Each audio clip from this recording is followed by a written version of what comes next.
Welcome to Greenshoe Radio. I'm your host, Mark Bunting.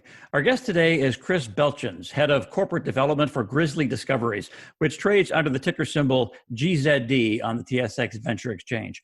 Good to see you, Chris. Thanks for joining us. Thanks, Mark.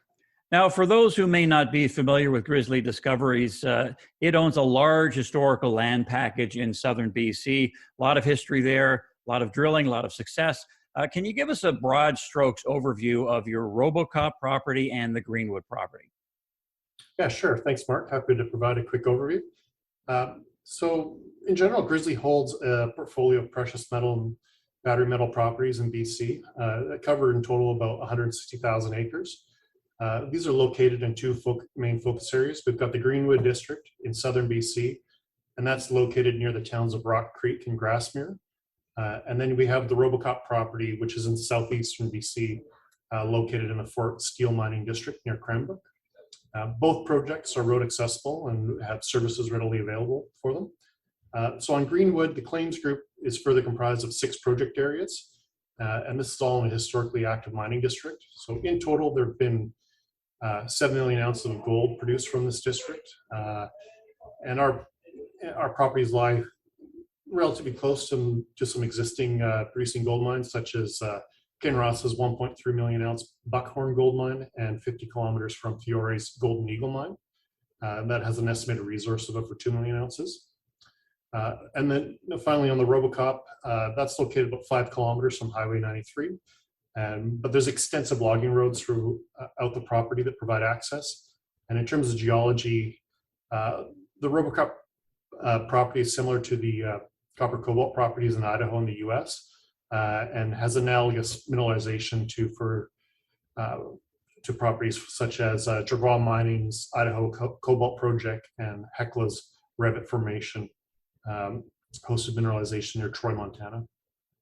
I understand Grizzly inherited the name RoboCop, and you kept it, and it certainly is memorable. So let's focus there. You finished your phase 1 exploration in late July. Can you describe the work you've done so far at RoboCop and the results you've got to date? Yeah, sure. So there has been some historic exploration on the RoboCop property going back to the 1980s and early 90s. So that started off with some initial surface trenching. Trenching yielded some interesting grades, so 0.6 cobalt and 1.93% copper over 6 meters in one trench, and then there was another trench that had 0.15% cobalt and 1.8% copper, and then 5.3 grams per ton of silver over 5 meters. And then we roll forward a little bit. So this is prior to Grizzly holding the property. So from 1990 to 2008. There were 15 drill holes completed in the area, which yielded several intersections of copper, cobalt, and silver mineralization. So those included grades of up to 1.34% cobalt and 1.19% copper and 34 grams per ton of silver. That was over 1.23 meters of core length. And then we've got another section of core over 3.1 meters that graded 0.14% cobalt and 0.9% copper and 2.3 grams per ton silver. So coming up to our 2001 exploration program, we started that right at the end of last year, and sort of end of last year, beginning of 2021. So we're about 2/3 of the way through that now. So the first third of that and was a VTEM survey, which was 400 line kilometers we completed over the survey area. So based on the results of that VTEM survey, there are several we call priority geophysical anomalies that we identified. And in addition to identifying those, we staked some additional land around the existing property, just to make sure we held all the interesting stuff that we were identifying there. So following the VTEM survey, we went in with a soil sampling program this summer, and we had some interesting results. So, rock grab samples that tested up to 3.35% and 1.4% copper, and these were downslope from the geophysical anomalies. So that was in particular one area called the Phillips Creek anomaly. The drilling that had been done in the 80s and 90s tested 3 locations on that anomaly and sort of identified what looked like about a 1.5 kilometer long anomaly. With the soil sampling, we've sort of extended that anomaly to 6.5 kilometers now. All right, Chris, nice overview there on the results so far at RoboCop. So what are the next steps? And am I correct in saying that you're planning to drill sometime in Q4?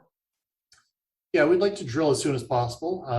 It's a little bit, to be dependent on when we close our financing that we're working on right now. But so yeah, we've got a 1 to 2,000 meter diamond drill program that we've planned. We've submitted our application for the drilling permits back in July, so for 20 drilling permits. The first 10 drill holes will be drilled first, so those will be drilled sort of within the next year, so starting end of this year or early 2022. All right. Now, you alluded to a financing that Grizzly is busy doing, trying to raise 1.5 million. Assuming you get that accomplished, what will that allow you to get done at RoboCop? Will most of that money go towards RoboCop and the drilling program? Yeah, no, primarily focused at RoboCop and the drilling. So again, that's the 1 to 2,000 meters of diamond drill holes.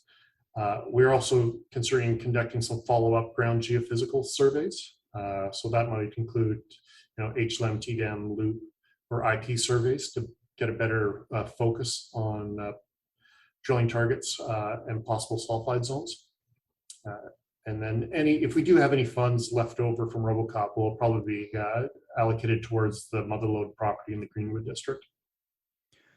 So, Chris, that more broadly speaking, we are in the midst of this globally, this big green push and the move to electrification of the auto sector. So what should investors know about RoboCop's potential for feeding the demand for copper and cobalt amid the big shift in green energy and electric vehicles? Yeah, no, obviously we're hoping, the further exploration work at RoboCop will delineate a major commercial battery metals discovery. But we're still early days, but we're excited by the results we've had to date. In addition to RoboCop and the battery metal potential there, Greenwood also has is an important part of our portfolio. And should we mention that, Greenwood at the turn of the 20th century was the #1 copper producing area in the entire Dominion. And there's 3 copper smelters that were operating there in the early 1990s. So, RoboCop is our main focus right now, just as the momentum and the results we've seen to date. But there is potential to go back into some of the throughout Greenwood and spend some time and effort and funds there at the right time, looking at the battery metal, and Greenwood's also has some interesting precious metal components to it as well. So, obviously there's a growing need for battery metals such as copper and cobalt, and copper prices hitting an all-time high in the past week, driven off strong fundamentals.